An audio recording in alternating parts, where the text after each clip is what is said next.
Está conosco aqui no nosso Jornal da Manhã o professor Marco Antônio Villa. Professor, bom dia. Bom dia a todos. Ô professor, a semana termina e vai piorando a situação do ministro do Turismo, Marcelo Álvaro Antônio, né? Novas acusações vêm à tona, o Ministério Público Eleitoral de Minas Gerais já investiga o caso. Na semana que vem, as candidatas laranja que teriam recebido fundos do PSL vão prestar depoimento, a Polícia Federal está nesse caso também. Ontem o presidente Jair Bolsonaro foi questionado, disse apenas que as investigações vão continuar, mas não quis entrar muito no caso. O senhor acredita que isso pode levar à queda do ministro? A situação vai piorando de fato? Olha, isso desgasta o governo, evidentemente, é um fato que não é uma questão de governo, né? No momento tão difícil que o país está passando agora, toda a política das reformas e tal, e a necessidade de construir uma maioria constitucional que não é fácil, se desvia para uma questão lateral que podia já ter sido resolvida lá atrás, com a demissão desse ministro. O envolvimento dele no esquema dos laranjas está mais que comprovado. Quanto mais tempo ele fica, mais ele desgasta o governo. Então ele vai ser demitido cedo ou tarde. Agora, quanto mais tempo, insisto, ele demora para ser demitido, acaba desgastando desnecessariamente o governo. Lembrando que há outros dentro do partido do governo que tem esse problema de laranja. Luciano Bivar, o presidente do PSL, vice-presidente da Câmara dos Deputados, também tem um imenso laranjal em Pernambuco. E outros partidos políticos também estão envolvidos nisso ou tal. Mostramos, inclusive, aqui em São Paulo. Porém, a questão que envolve o governo federal acaba desgastando. E se o Marcelo Álvaro Antônio fosse um político muito importante, alguém expressivo, mas não é, então ele tem de ser demitido. E olha, após a sua demissão, seria bom imediatamente extinguir o próprio Ministério do Turismo, que não faz nada. Professor, e muitas pessoas até ligadas ao próprio governo ressaltam que não houve a isonomia, né? Que no caso do ex-ministro Bebiano houve uma situação, enfim, a demissão já imediata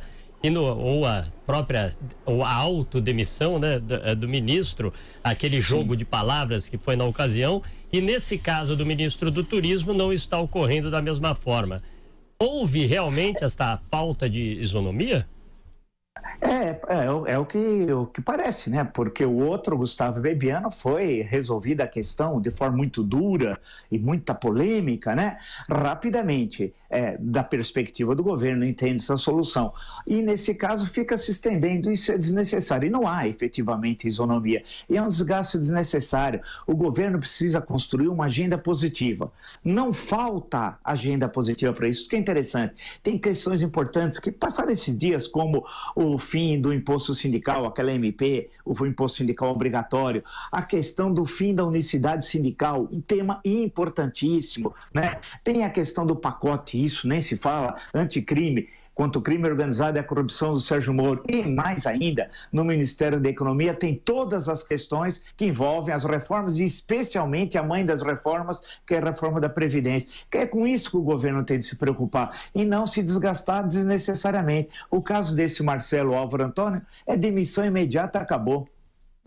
Pois é, né, professor? E em meio a tudo isso vem a reforma da Previdência, né? Na semana que vem começa de fato a tramitação da reforma da Previdência no Congresso Nacional, tem a instalação da CCJ. A CCJ vai ser presidida pelo PSL, esse já é um passo importante para o governo. O que é que dá para a gente esperar a partir de agora com a reforma chegando à Câmara e a instalação da CCJ na quarta-feira que vem?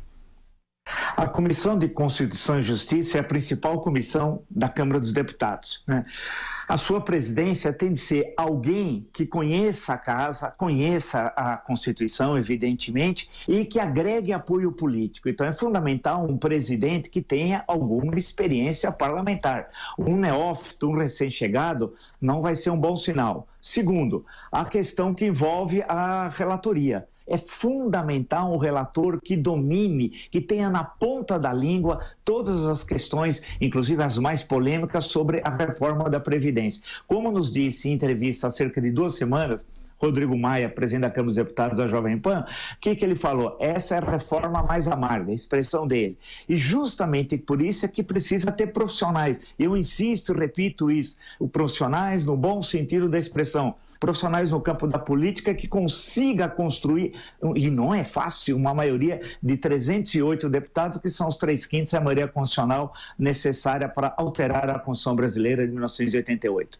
Agora, professor, nunca houve tanto apoio, um percentual tão grande de apoio político e até mesmo popular para a reforma da Previdência. E o governo tem que trabalhar rapidamente para não deixar essa questão se arrastar e perder força, não, professor? Perfeito, perfeito. É isso. É essa que é a grande questão. Nunca o PT, nos últimos 20 anos, foi tão fraco como agora.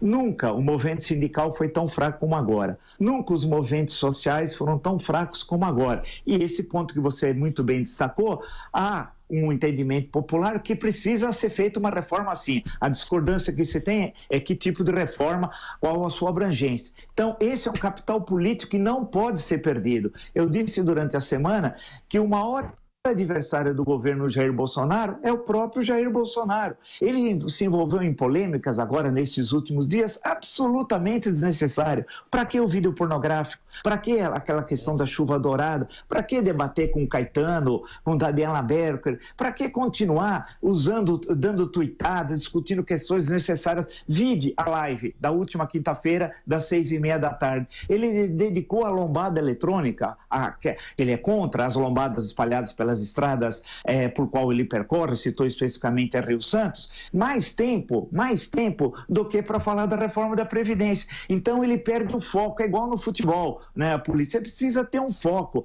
e ele tem uma conjuntura nesse momento muito favorável, e conjunturas favoráveis não são fáceis de ocorrer, e mais ainda, elas não se repetem com tanta facilidade. Esse é o momento é agora para fazer a reforma, mas é necessário competência política, cabeça fria, foque no que é importante, nas questões que são importantes, e deixa de lado essas bobagens de gênero, questão de carnaval, filho dando tuitada. Isso é um amontoado de bobagens que não interessa. O Brasil tem pressa e precisa rapidamente da reforma da Previdência. E por quê? Para melhorar imediatamente a questão das contas públicas. Pode não ter uma melhora no sentido monetário, a médio e longo prazo, mas sinaliza aos setores econômicos que o governo vai enfrentar no que precisar e cortar as contas públicas para diminuir o déficit que é fabuloso no Brasil, né? E que é rolado diariamente essa dívida pelo governo. E isso é essencial para o país voltar a crescer e enfrentar uma questão que eu falei num dos comentários nessa semana ao presidente da República. Ao invés de falar de carnaval, lembre-se dos 13 milhões de desempregados, puxa vida. Essa é a grande tarefa a enfrentar. Não é debater e falar de chuva dourada, é criar empregos. E já que o senhor fez aí essa analogia ao futebol, Santos e Corinthians, professor. O Sampaoli vai surpreender em Itaquera? Eu espero, lá na Arena BNDES, que... Como é? Arena P, professor? Arena BNDES, tá. Porque a Arena não tem nome, né? Tentaram colocar um monte de nome e tal. Como foi uma arena construída, como diz um amigo, foi construída pelo povo, né? Com o dinheiro do povo e para o povo tal. Então é uma arena estilo Lincoln. Mas como foi com dinheiro público, eu chamo de Arena BNDES. Eu acho que o Santos vai ser um jogo legal, vai ser um jogo bacana e provavelmente acho que está mais com cara de empate. Bom, professor, valeu, bom final de semana, hein? Ótimo sábado. Valeu, para vocês também, tudo de bom.